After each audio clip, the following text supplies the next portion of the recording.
It's not often that we'd have the opportunity to go out in a drive in a 1976 W115-8, so to say, 240 diesel. Plus it's the automatic.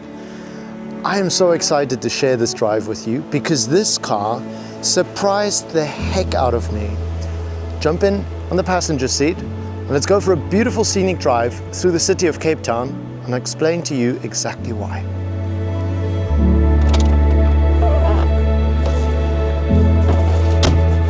Strich 8, W115. It is already just a privilege to be sitting in a car that is next year going to be 50 years old.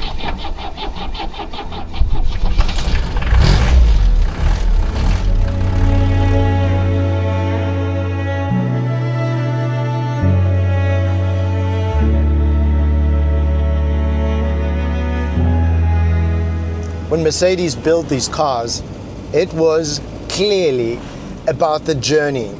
Not just from A to B, but rather from A to Z is somewhere. It could also be Zambia or Zimbabwe.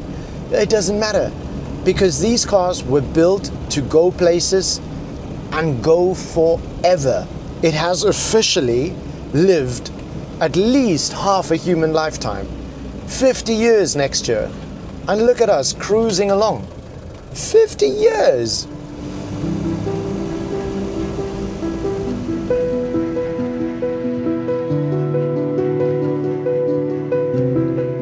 I filmed the W115 240 diesel long before I made the film on the W123 240 diesel. Retrospectively, I now better understand where that legendary 240 diesel heritage comes from. So much of that well-built, happy-to-rev 4-cylinder diesel characteristic that really oozes from the W123 was already well embedded in the W115. It didn't progress into something completely different like in the modern Mercedes era, but rather matured the proven recipe for longevity. And to me personally, that made the ride all the more epic. You could get into one of these cars, and I dare say on a straight road more than an uphill one, you could drive it for hours and hours and hours. And yet still, there's this quality to cruising that just takes your attention away from the distance and gives you the best time of life enjoying the ride. This interior kept up so well. 50 years, MB Techs, looking stunning. The interior here, the fascia, not cluttered. The W115 diesels, and Marcus has got 2 of them, have a really nice exhaust note.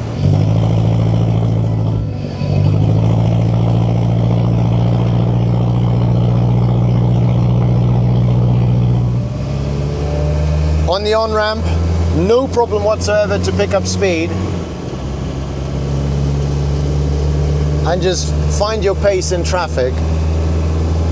60, 70, 75, 80. I'm not flooring the car whatsoever. It's just a smooth cruise. I can't believe the power and the agility that they managed to get out of this engine.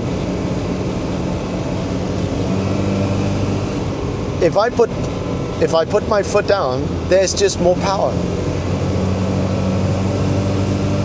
You almost feel like you want to test it. I can't believe this car. Oh my goodness. Oh my goodness.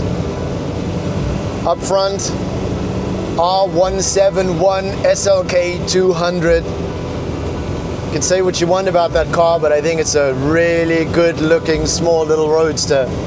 We're crawling up onto the side of one of these bridges now. I will be driving in between the harbor and the city center. And you'll have a beautiful view of the city as we turn in on the curve, getting into the city bowl. I can't believe what we're driving. Behind us an M4, desperately wanting to come past. You're gonna have to wait your time. Oh, is this a CS? I'll chase you, brother. M4 competition. Yes, my friend. Oh, traffic. Now, although traffic was a bit of a hiccup, it also created another opportunity for the W115 to shine. Temperature refused to climb over 50 degrees Celsius, and I'm sure you can imagine just how good it was not having to work a clutch while sitting in bumper-to-bumper traffic. So we've managed to negotiate our way out of the crazy traffic. I'm back up here. Super grateful for the fact that we drive in automatic, because sitting in that traffic with a clutch is frustrating as heck. This is just smooth. I do feel, however, that even though this car is very capable of driving in a city, when it gets hilly like this, a couple of little mountains and steep inclines, you can feel that 65 horsepower in an automatic gearbox is a little bit on the relaxed side. This car really shines when you've got sort of little out of town roads where the top speed is 100, or when you're out on the highway and you can just enjoy the cruise when there's a bit of momentum.